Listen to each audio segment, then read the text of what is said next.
At this point, we now are at the point where 14-year-olds, TV 14, feels like it's appropriate to be having conversations about how a 15-year-old achieves orgasm. Right. Like, that's insane. Yeah. That we've moved that far. If you think that things haven't changed that much, they have. If you're feeling like it's harder to be a parent, it's harder to raise kids who are good kids who are not getting into stuff like this, you are right. Do not let the world gaslight you. Yeah. It's friggin' harder.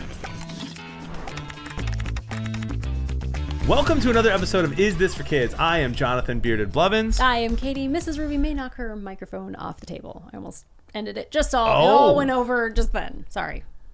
Everything's Sorry. fine. Tuesday. No, I don't know what that means. Yeah, You just keep doing it. It's a reference. It's really funny. You don't get it. It's okay. Not for kids. So we are continuing our Netflix week, our Weeko Netflix, if you will. The Netflix-a-thon. We have talked about Orion and the Dark. Mm-hmm. We have talked about the kissing booth, which is exactly what I thought it was, which is very weird.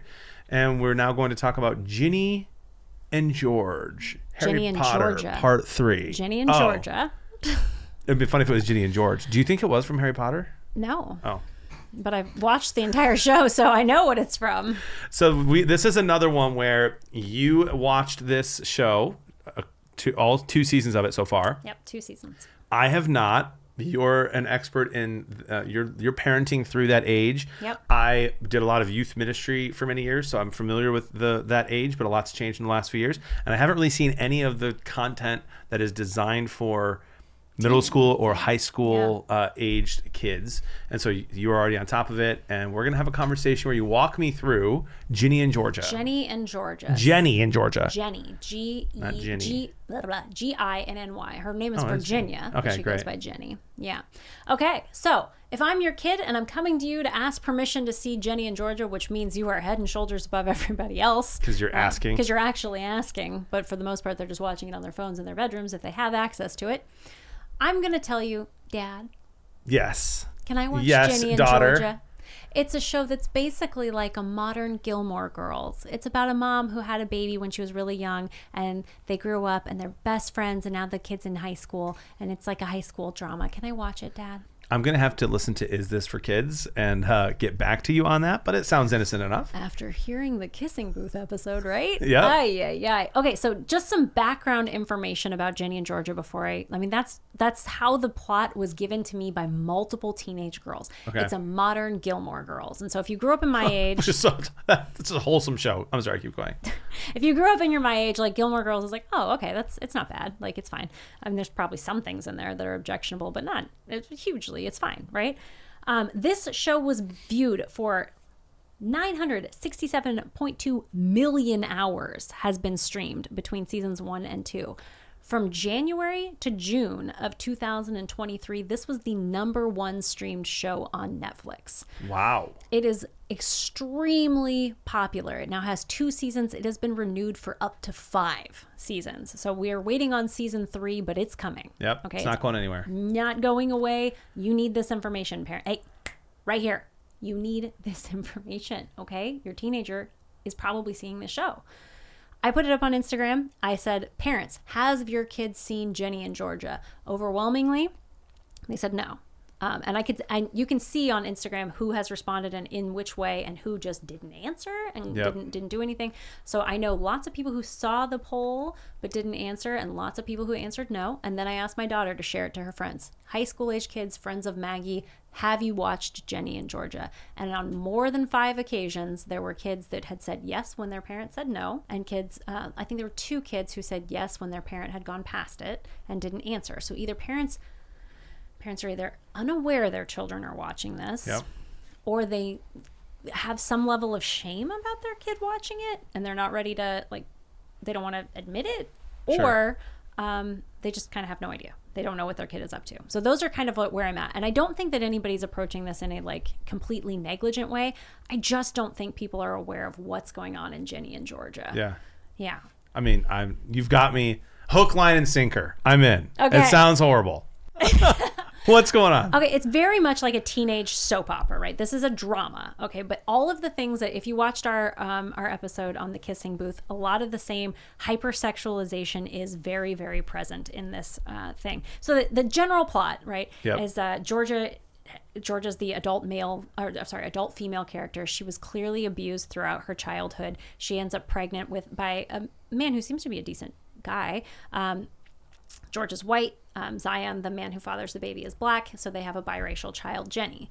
And Jenny grows up with Georgia, and Georgia ends up murdering her first husband or her second husband, I guess it turns out to be, murdering a husband because he is molesting Jenny. Like, he has touched her inappropriately. Jenny, I don't even know, realizes that's what happened, but Georgia sees it and immediately just no. So she kills him in a poison kind of way, and she ends up spending the first season trying to get her inheritance from that. Okay. And then she's, they've moved around a lot. Georgia's had a lot of boyfriends that Jenny and her little brother Austin have had to deal with. Austin's father is in prison for fraud. There's a lot of weird, just very soap opera-y kind of things going on in there. And that by itself really wouldn't bother me so much. It's dramatic, it's Dallas for teenagers or whatever. The problem for me comes up in two different places. One that is extremely, extremely sexual. In the very first episode, you have Georgia masturbating with a vibrator while drinking. She goes out and gets weed from the neighbor kid who ends up being Jenny's love interest, the younger child. So Georgia, her mom, goes across the street, gets weed from the neighbor boy, who then climbs up Jenny's window in the very first episode. And in the most awkward 1 minute and 19 seconds of my life, we get to watch Jenny and her boyfriend lose their virginities to each other. First episode. They've only talked to each other twice. So that's awkward. And extremely, I don't want to make you embarrassed, John. I know that you're very prude. Well, I just, the word choice that's used when he comes in and they start, it's not even passionate, sweet. It's very teenage thing. And they're in bed together and he says, "Can you handle 2 fingers?" And you're like, what am I watching? No shot.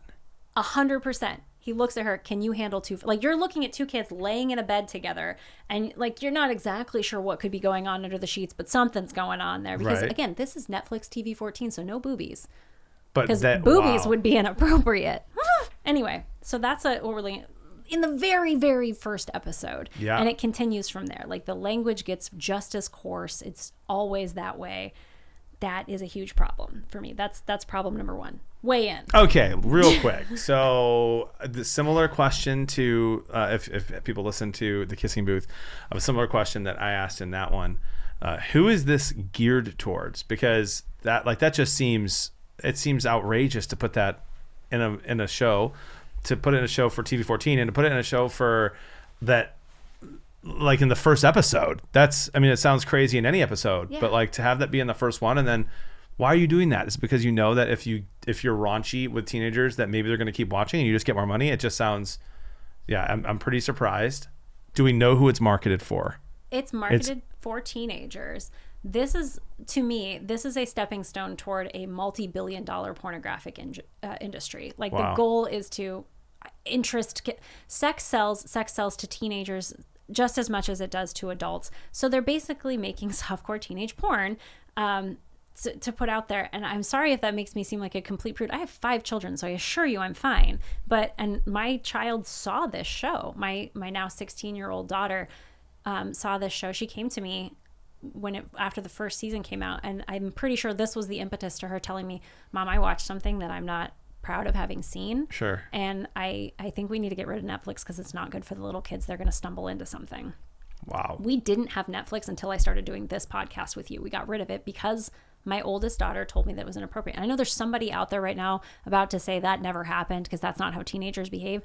That is how my teenage daughter behaves, because we have these conversations. We talk about these things. We're not prudes in our household. She knows she can come to us with those kinds of things.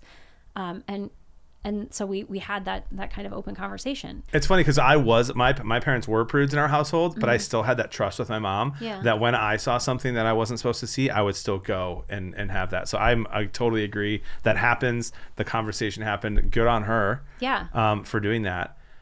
Let me ask you this question. So you had a great point once about YouTube that went kind of viral on Instagram, on our Instagram, Is This for Kids? And you made a point about how YouTube only ever on the big screen. What distinction do you make with that and like other forms of media with your kids? Yeah. So when we get into things that are anything that's rated more than like TV 7 on Netflix, because Netflix, again, we mentioned this before, they make their own rating system. So the difference between TV 13 and TV 14 on Netflix is F words and F words. Yep. So TV 13 is allowed to have no F words.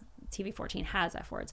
And then like they have a mature rating, and that means boobies. Okay. That's really the only difference, is whether or not you're going to get boobies.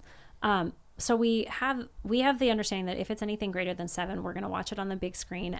And I'm going to look at it, especially with Netflix. I'm extremely cautious about Netflix now, that we need to watch it with an adult, because I am not one to say don't let your kids watch this, because that in my opinion is just going to result in children watching it alone in their bedrooms, and then you're relying on the fact that your teenager is going to come to you and talk to you.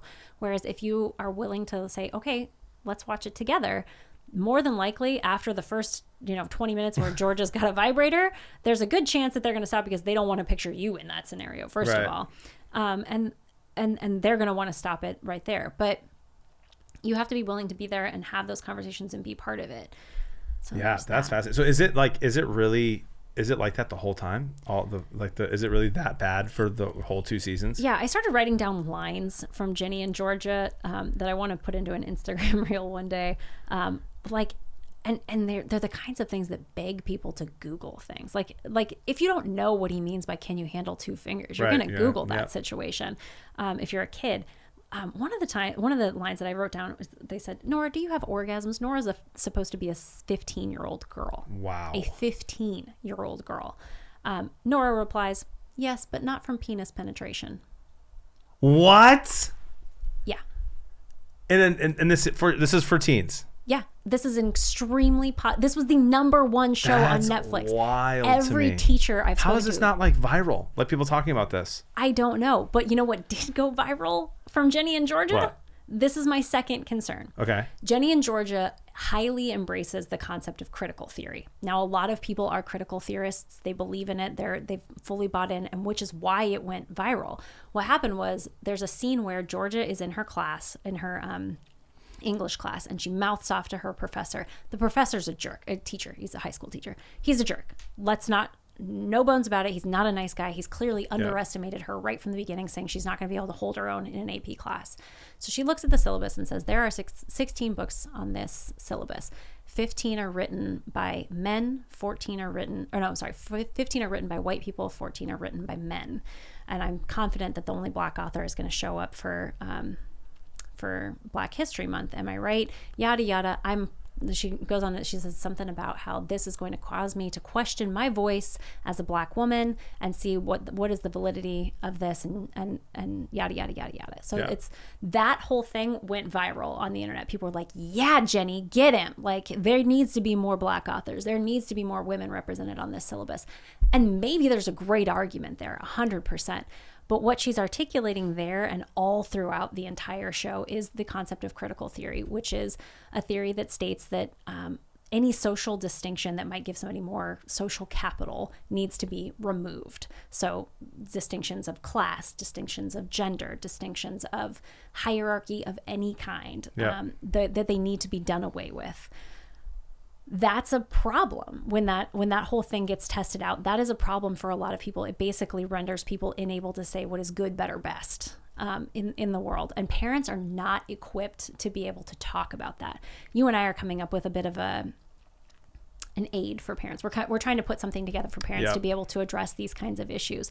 But when a parent doesn't know what to say, they're going to look at that and say, I don't want you watching this show because it's too woke. And their kid is going to roll their eyes and be like, my dad's a racist, and walk away. Sure. So we need to be able to identify what it is that's happening here and why we object to it. And to me, that they're saying there is no good, better, best. That's a problem. And it continues throughout there. It's like everything is a question of power. There's one thing where, Ginny describes love as being parasitic, painful, and inconvenient, which is so antithetical to at least my family's worldview and how we view love. Yeah. So that they're viewing love as like a power exchange. And in the very first episode, Jenny says, Georgia tells you that when you fall in love with a man, you need to make sure you're either getting passion or power, because otherwise you're just getting screwed. And she says it specifically in context of sex. If you're having sex with a man, you need to be getting passion or power, or you're just getting screwed. And that is not the worldview. Like, even if it wasn't sexual, that's not the worldview I want my children embracing. I don't know. I'm sure there are parents out there where they're fine with that. Sure. You know, not my kind of parent, but that's fascinating. When you just say that, it makes me think it's not geared towards them. But it is, like, clearly it is, and they're watching it, and that's why it's number one. You know what I mean? Like, that is not something that, you know, if you gave me a list of 10 quotes and read the 2 or 3 quotes you've already read on this podcast, on this episode, I'd be like, those are the 3 that aren't on there. If there's 7, if there's 3 not on there, those 3 are definitely the ones. Yeah. It's wild, the things that are going in there, and the way that worldview, or that critical theory worldview, is being presented as if it's just fact. Like women are treated less. This, you hate me because of this. Like, as if that's just established. Nobody questions it. There's nothing there to push back against it. That's the real concern for me. In addition to the sex stuff, like, they're absolutely putting out hypersexual things for teenagers to funnel them into a pornography addiction. The statistics on pornography addiction with teenagers these days are appalling. Yep. But more than that, they're trying to push a worldview that says that anything that challenges these preconceived notions is racism or sexism. And I disagree with that. Yeah. It's just dangerous. It's a dangerous rabbit hole. Yeah. There we go. So, okay, let me just ask this question real quick. So because I might disagree with you on the watch it with your, I think that your take is a good take and probably better than just if you can't supervise. But I do think it's okay to say, like, this is a show you're not going to watch, and then make sure they can't. Sure. Like, it seems to me like the kissing booth and the show would be one of those things where, like, man, I'm not this kind of parent. I'm not going to call every single house that my kid goes to when he's 16 or 17 years old or 15 and be like, make sure they don't watch this. But I might do it for that. Like, it seems serious enough to be like, you're not watching any shows by yourself in your room anyway at that age. So you're just not going to watch this because it's like that dangerous for you. Mm-hmm. I think your idea is better than just assuming they won't and being naive and then they find a way. But do you think it's possible to just be like, hey, if you have that trusting relationship with a kid, be like, just don't watch this show.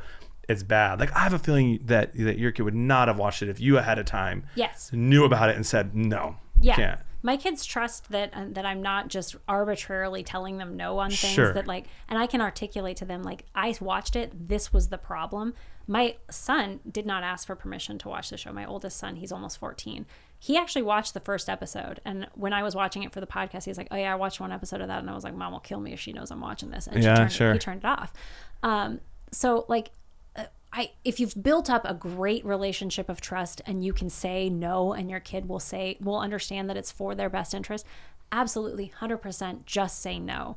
And if you're willing to call around to everybody and do that and make sure that never happens anywhere else, okay, great. Like, if you can be sure your kid's not going to see it, maybe just put the kibosh on it completely. One of the things I've seen recently that I think is really a cool idea is parents in their kids' friends group, like when their kids are in 5th grade, they get together and make a pact and be like, we're not going to get these kids cell phones until they turn 14. Can we all agree to that? And then when they're not going to get social media until they're 14. Sure. And when all the parents work together and they're like, everybody in our friend group is not allowed to have it, it makes it easier for the kid to not see it.